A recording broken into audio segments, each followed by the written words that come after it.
Intro दे दूँ आपको। Last video में लास्ट में दिया था। तो MCA Neha Himani from Sirsa. My qualification is CA LLB MBA M BCom और मैं 1.5 साल से अपने सिरसा होम टाउन में CA final law and audit teach कर रही हूँ बच्चों को, और बहुत अच्छा रिस्पॉन्स और रीच रहा है MCA फाइनल फैकल्टी। तो टेलीग्राम पे लास्ट अटैम्प्ट में ऑडियोज डाली थी बच्चों के लिए, तो वो भी बहुत अच्छा रिस्पॉन्स रहा, बच्चों ने बहुत इंस्पायर किया। तो लास्ट वीडियो में जैसा कि मैंने marathon fast track batch announce किया था फ्री ऑफ कॉस्ट, तो सबसे पहले मैं थैंक यू करना चाहूँगी उनको जिन्होंने मेरी वीडियो को शेयर किया। बहुत लोगों ने शेयर किया, बच्चों तक पहुँचाई वो इन्फॉर्मेशन, तो उनको मेरा बहुत बड़ा तहे दिल से थैंक यू है कि आपने मेरी वीडियो को शेयर किया आगे। और दूसरा उन बच्चों को थैंक यू जिन्होंने एनरोल करवाया मेरे पास, और बहुत वंडरफुल रिस्पॉन्स रहा, बहुत ज़्यादा वंडरफुल रिस्पॉन्स बच्चों का, सबने एनरोल करवाया, बहुत बच्चों के मैसेजेस आए। तो आज का मेरा इंटरेक्शन करने का रीज़न क्या है आपसे कि मैं मैराथन बैच तो अनाउंस कर ही चुकी हूँ, और इवन सितंबर में हम मैराथन बैच स्टार्ट करने जा रहे हैं नियर अबाउट। तो आज का इंटरेक्शन करने का रीज़न ये है कि बच्चों ने मेरे पास एनरोलमेंट के साथ साथ एक क्वेरी जनरेट की, बोला मैम मैराथन बैच से पहले हम एक बार लोअर ऑडिट को कैसे स्टडी करें। तो आप हमें बता दीजिए एक बार कि लोअर ऑडिट को हम कैसे पढ़ सकते हैं, कैसे स्टडी कर सकते हैं अपने बेस पे। आप थोड़ी टेक्निक बता दीजिए कि या क्या हम कैसे एक शेड्यूल बना सकते हैं, आप वो बता दीजिए हमें, ABC एनालिसिस कर दीजिए। तो ये बच्चों ने मेरे को मैसेजेस किए कि आप एक बार हमें लोअर एंड ऑडिट पढ़ने का एक शेड्यूल बता दीजिए, हम कैसे पढ़ें। तो सबसे पहले मैं ये कहना चाहूँगी कि मैं ABC एनालिसिस नहीं बताऊँगी। A का मतलब चैप्टर काफ़ी वेटेज रखता है, B का एवरेज, C बिल्कुल कम वेटेज। मैं बोलती हूँ स्मार्ट स्टडी करनी चाहिए, पर मैं बच्चे क्या करते हैं C में वो चैप्टर छोड़ ही जाते हैं, उसका बेसिक भी नहीं पढ़ के जाते। हमारी पूरी ऑडिट में 4 to 10 मार्क्स का रहता है चैप्टर। 4 to 10 मार्क्स का किस लिए, मिनिमम 4 मार्क्स का, मैक्सिमम 10 मार्क्स का। केस बेस्ड सिनेरियो में अगर वो चैप्टर आ गया तो 10 मार्क्स की वेटेज ले जाएगा। तो अगर मैंने कोई चैप्टर C में रख दिया, जैसे कि बैंकिंग अगर मैं C में लेके चलूँ, जो बच्चों को थोड़ा डर भी लगता है चैप्टर लेंथी होने की वजह से, और वो ICSE ने केस बेस्ड सिनेरियो में पूछ लिया, जिस बच्चे ने ABC एनालिसिस करके गया और C में वो चैप्टर रखा गया है और वो चैप्टर केस बेस्ड सिनेरियो में आ गया, तो बच्चे ने वो बेसिक भी नहीं पढ़ा जिससे कि वो MCQ सॉल्व कर सके। तो मैं ये कहूँगी कि जिसमें भी हम MCQ जो रहते हैं हमारे जिन भी सब्जेक्ट्स में, उनमें आप 100% कवरेज जरूर कीजिए। ABC एनालिसिस की तरफ मत जाइए उसमें, क्योंकि हर चैप्टर 4 to 10 मार्क्स की वेटेज रखता है। तो आज मेरा टॉपिक आपसे ये है, सबसे पहले मैं आज ऑडिट की ही बात करूंगी, जिसका बच्चों को बहुत ज़्यादा डर है कि कैसे ऑडिट पढ़नी चाहिए। आप मैराथन बैच से पहले आप सेल्फ स्टडी में ऑडिट एक बार कैसे रिवाइज कर सकते हैं। फिर उसके बाद मैं आपको एक बहुत बड़ा रीज़न बताऊंगी कि जिन बच्चों ने मेरे साथ टेस्ट सीरीज ज्वाइन की है और जो मेरे रेगुलर बच्चे हैं जो टेस्ट देते हैं, तो ऑडिट में मेजर मिस्टेक क्या रहती है बच्चों की, कहाँ वो लैक रहता है कि हम मार्क्स ग्रैब नहीं कर पाते इतना कुछ याद करने के बाद भी। तो वो मैं आपको लास्ट में बताऊंगी वीडियो के। पहले हम ये जानते हैं कि ऑडिट पढ़े कैसे। तो आइए देखिए मेरे साथ कि ऑडिट कैसे पढ़ेंगे हम। तो ऑडिट में मैंने पूरी ऑडिट 3 पार्ट में डिवाइड किया आपके, पार्ट 1, 2 and 3। पार्ट 1 जो है, जो मैंने 9 चैप्टर रखे हैं इसके अंदर, this is pure case based scenario part. बहुत इंटरेस्टिंग है, ऑडिट पूरी इंटरेस्टिंग बन जाते हैं इन 9 चैप्टर से। ऑडिट में मजा आ जाता है और 30 to 40 मार्क्स ग्रैब कर लेते हैं हम ये चैप्टर करने से, और बच्चों को ना थोड़ा पुश मिल जाता है ऑडिट में कि हाँ प्योर थ्योरी सब्जेक्ट जो हमारा है उसमें कुछ हमने याद कर लिया है। इस पार्ट में सिर्फ इतना है कि क्वेश्चन बहुत ज्यादा रहते हैं, इसीलिए पार्ट पहले करना चाहिए, क्योंकि नियर टू एग्जाम्स क्वेश्चंस हम नहीं देख सकते हैं, सिर्फ कंसेप्ट्स पढ़ सकते हैं। जैसे अगर मैं बात करूँ प्रोफेशनल एथिक्स में 200+ क्वेश्चंस हैं, कंपनी ऑडिट में 100+ क्वेश्चंस हैं, तो बच्चों को पहले ये वाला पार्ट करना चाहिए विद क्वेश्चन आंसर्स, जिससे कि उनके ये कंसेप्ट क्लियर हो जाएं और नियर टू एग्जाम सिर्फ वो कंसेप्ट पढ़ के जाएं, क्वेश्चंस पे फिर फोकस, क्वेश्चंस के लिए उनके पास टाइम भी नहीं होता है। तो ये 9 चैप्टर्स हम पहले करते हैं, तो इसके बारे में भी डिस्कस करूंगी कौन से 9 चैप्टर हैं। पार्ट 2 में हमारे बनते हैं 10 chapter. These are the pure theory part, मतलब ऑडिट का प्योर थ्योरी है, कोई लिंकेज नहीं है, चैप्टर में भी कोई लिंकेज नहीं है लॉ की तरह कि एक सेक्शन पकड़ा और पूरा चैप्टर सुना दिया। तो ये बिल्कुल प्योर थ्योरी पार्ट है, जिसमें बच्चा ये कहता है कि हमें रट्टा मारना पड़ता है। तो मैं ये बताऊंगी कि मिस्टेक्स कहाँ होती हैं और रट्टा क्यों मारना पड़ता है, या फिर रट्टा मारना चाहिए या नहीं चाहिए। And the third one is हमारे ऐसे। 35 ऐसे हैं हमारे ऑडिट में टोटल, और मैंने रैंकिंग भी उस अकॉर्डिंग दिया जिस अकॉर्डिंग पेपर में वेटेज रखते हैं। 500, 400, 600, 700, 700 के साथ हम ऑडिट रिपोर्ट वाला चैप्टर करते हैं, 200 एंड 300। 300 में ऑडिट प्लानिंग, स्ट्रेटजी, एग्जीक्यूशन और रिस्क असेसमेंट वाला चैप्टर हम साथ में करते हैं, ये दो चैप्टर्स 300 सीरीज के साथ। तो मैंने रैंकिंग उसी अकॉर्डिंग दिया जिस अकॉर्डिंग आपको ऐसे करने हैं। अब हम बात करते हैं इन 9 चैप्टर्स की। ये जो 9 चैप्टर मैंने आपको बताए हैं, प्रोफेशनल एथिक्स में company audit, books of accounts, dividend, liability, LLP, tax, GST, कारो, ये जो 9 चैप्टर हैं ये बिल्कुल लो की तरह है। मतलब आपको क्लोज याद होना चाहिए, सेक्शन याद होना चाहिए, आप केस स्टडी आएगा, इसे कभी भी इनमें स्ट्रेट अवे क्वेश्चन नहीं पूछने वाला। तो ये जो चैप्टर्स हैं ये आपको पहले करने चाहिए, और ऐसे कभी भी 35 के 35 एक साथ मत करना। आई रिक्वेस्ट यू कि ऊपर से जाने लगेंगे, 4 ऐसे कर लोगे, उसके बाद सब ऊपर से। तो क्या रहेगा, ऐसे आप डेली ध्यान रखिए, जैसे ही आपने पी स्टार्ट किया या कोई भी चैप्टर स्टार्ट किया पार्ट 1 में, डेली के 2 ऐसे करने हैं। 35 ऐसे हैं, अगर कोई ऐसे बड़ा आ गया जैसे 530 या 570 तो एक कर लीजिए उस दिन, बट अप्रोक्स 20 डेज में आपके ऐसे हो जाएंगे। और अगर पूरा सिलेबस 40 डेज में हो जाता है, 30 to 40 डेज में, तो आपके ऐसे 2 बार रिवाइज हो जाएंगे। 35 मार्क्स की वेटेज रखते हैं ऐसे।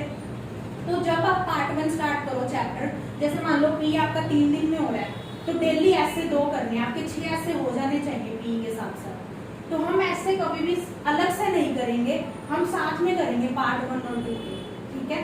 तो पार्ट 1 में हम केस स्टडी करेंगे, केस स्टडी पार्ट जो पहले करेंगे हम, जिससे कि हमें ऑडिट में कॉन्फिडेंस आ जाए कि हमने 9 चैप्टर कर लिए हैं और हमें बहुत अच्छी ग्रिप है हमारी ऑडिट में। नेक्स्ट उसके बाद जो हमारे 10 चैप्टर हैं, ये CFS, insurance, NBFC, PSU, management operational, peer review, quality review, ये जो चैप्टर्स हैं 6, ये चैप्टर्स हैं थोड़े छोटे। अगर इनसे वेरिफिकेशन पार्ट काट दिया जाए तो ये चैप्टर बहुत छोटे हो जाते हैं। तो ये छोटे चैप्टर हैं, और अगेन मैं कहती हूँ 4 to 10 मार्क्स की वेटेज रखते हैं। तो सबसे पहले ये वाले, फिर उसके बाद जो लास्ट वाले 4 चैप्टर हैं, audit committee, corporate governance, due diligence, investigation, forensic, banking, automated. Automated थोड़ा बच्चे को कम पसंद आता है क्योंकि थोड़ा इसका का फ्लेवर आ जाता है, तो हम सॉफ्टवेयर इंजीनियर तो है नहीं, तो इस वजह से थोड़ा सा याद करने में दिक्कत आती है बच्चे को। तो ये मैं कहूंगी कि ये जो 10 चैप्टर हैं ये आपने करने कैसे हैं। सीएफएस किया, then audit committee, corporate governance उठा लिया, फिर इंश्योरेंस किया, बैंकिंग उठा लिया। अब ये जो चैप्टर हैं बड़े वाले, ये एक साथ नहीं होते हैं। ड्यू डिलिजेंस वाला टॉपिक हो गया आपका, आप एग्जॉस्ट हो जाओगे, आपसे नहीं होगा। तो मैं क्या करती हूँ, फिर एक छोटा चैप्टर उठा लेते हैं, वो करवाती हूँ बच्चे को थोड़ा इंटरेस्टिंग के लिए। और मैं ये कहूंगी, आप किसी भी टीचर का क्वेश्चन बैंक यूज करते हैं, किसी भी टीचर का, इवन मेरा भी या किसी भी टीचर का आप क्वेश्चन बैंक यूज कर रहे हैं, सबके क्वेश्चन बैंक ऑलमोस्ट सेम रहते हैं, क्योंकि हमने क्वेश्चन बैंक आईसीआई के ही क्वेश्चन से बनाए होते हैं, हमने खुद के तो बनाए नहीं होते क्वेश्चन। तो क्वेश्चन बैंक आप किसी भी टीचर का रेफर करें तो साथ में आईसीआई के स्टडी मैट के क्वेश्चन जरूर कीजिए। हार्डली 9 to 10 क्वेश्चन होते हैं, और जस्ट आपको टिक टिक टिक टिक ही करना है, क्योंकि वो क्वेश्चन आप क्वेश्चन बैंक में कर चुके हो, जस्ट फॉर इंटरनल सेटिस्फेक्शन कि हमने आईसीआई का दिया हुआ मॉड्यूल कर लिया है। तो इस वजह से क्या है कि पहले आप पार्ट 1 कीजिए अलोंग विद ऐसे, ध्यान रखिए डेली के 2 ऐसे। देन उसके बाद पार्ट 2, सबसे पहले छोटा चैप्टर, फिर बड़ा, फिर छोटा, फिर बड़ा चैप्टर, और अलोंग विद ऐसे। तो आपको ऐसे पूरी जो हमारी ऑडिट है वो ग्रैब करनी है, इस तरह से हम ऑडिट को पूरा कर सकते हैं। बाकी मैराथन बैच में भी मेरा यही पैटर्न रहता है ऑडिट करवाने का। और हाँ, बच्चों ने पूछा कि ma'am marathon batch fully amended है। Yes, it is fully amended for December 21 attempt and 100% coverage रहेगी इसके अंदर, मैराथन बैच के अंदर हमारी। तो हम 100% कवरेज रखेंगे और फुल्ली अमेंडेड रहेगा ये बैच, और थोड़ा फास्ट होगा। जैसे मैंने बोला कि ये न्यू कमर्स के लिए नहीं है, जिन्होंने ऑडिट रिवाइज कर लिया या लो रिवाइज कर लिया उनके लिए है। तो जिस तरह से मैंने ऑडिट का पैटर्न बताया, वैसे मैं लो का भी बताऊंगी आपको। क्वेश्चन साथ में कीजिए, अभी टाइम है, बाद में सिर्फ कंसेप्ट पढ़ सकते हो, टाइम नहीं मिलेगा। दूसरा ये कि क्वेश्चंस का बर्डन यहाँ पे नहीं रहता है, क्योंकि आपके जितने कंसेप्ट हैं उतने ही आपके क्वेश्चंस हैं। तो यहाँ स्ट्रेट अवे क्वेश्चन होते हैं, जैसे यहाँ पे क्या है कि रोल ऑफ पेरेंट ऑडिटर पूछ लिया सीएफएस में, तो आपने वहाँ कंसेप्ट पढ़ा, उसका क्वेश्चन बन गया। तो यहाँ पे क्वेश्चन में टाइम नहीं लगता है, यहाँ पे हमें याद करना पड़ता है कंसेप्ट को। यहाँ पे क्वेश्चन में टाइम लगता है क्योंकि यहाँ पे क्वेश्चंस की बहुत ज्यादा हैवी वेटेज हो जाती है। जाती है, 100+ 200+ क्वेश्चन हो जाते हैं। तो इसीलिए बोलती हूँ पार्ट 1 पहले कीजिए, पार्ट 2 एंड पार्ट 3 पार्ट 1 और 2 के साथ कीजिए, ठीक है। अब लास्ट वन जो मैंने आपको बताया कि ऑडिट में मेजर मिस्टेक क्या रहती है बच्चों की, तो ऑडिट में मेजर मिस्टेक क्या रहती है बच्चों की, जो मैंने टेस्ट सीरीज में भी देखी है और इवन ओरल टेस्ट में भी देखी है, जो मेरे रेगुलर बैच के बच्चे हैं। तो ऑडिट में क्या मिस्टेक्स रहती हैं, जैसे मैं एक एग्जांपल लेती हूँ, सीएफएस में 2 क्वेश्चन है, रोल ऑफ पेरेंट ऑडिटर और role of parent company.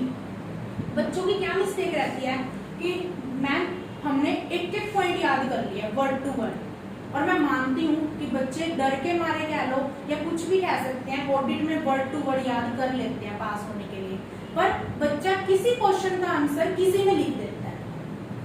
Major mistake ये रहती है, आने के बाद बच्चा कहता है कि मैम हम तो सारे पॉइंट्स लिख के आए हैं जो याद कराए थे, बिल्कुल एज इट इज। पता ये लगता है कि बच्चे ने किसी और क्वेश्चन के आंसर किसी और में लिख दिए हैं, तो दिस इज, फिर ऐसे नंबर क्यों देगा, मान तो 5 में से 0 मिले आपको। तो इस वजह से बच्चे की मेजर मिस्टेक ऑडिट में ये रहती है। अब ये मिस्टेक को दूर कैसे करें, तो दूर ऐसे होगा, सबसे पहले आप क्वेश्चन को समझिए। जब तक आपको क्वेश्चन याद नहीं होगा, मतलब क्वेश्चन को नहीं समझेंगे, तब तक उस आंसर के रट्टे मारने का कोई फायदा नहीं है। आपने 5 आंसर तो याद कर लिए जो चैप्टर में है, पर आपको ये तो नहीं पता वो आंसर कौन से क्वेश्चन क्या है। तो आपको तभी कहते हैं ऑडिट में कंसेप्चुअल नॉलेज आनी चाहिए, रट्टा ही नहीं है सब कुछ, ठीक है। आंसर याद करने पॉइंट टू पॉइंट, पर वो आंसर हमें बेनिफिट तो तब देगा ना जब हमें पता होगा कि वो आंसर कौन से क्वेश्चन क्या है, और वो क्वेश्चन समझ आएगा तभी हम उस आंसर को लिख पाएंगे, सही आंसर को सही क्वेश्चन में।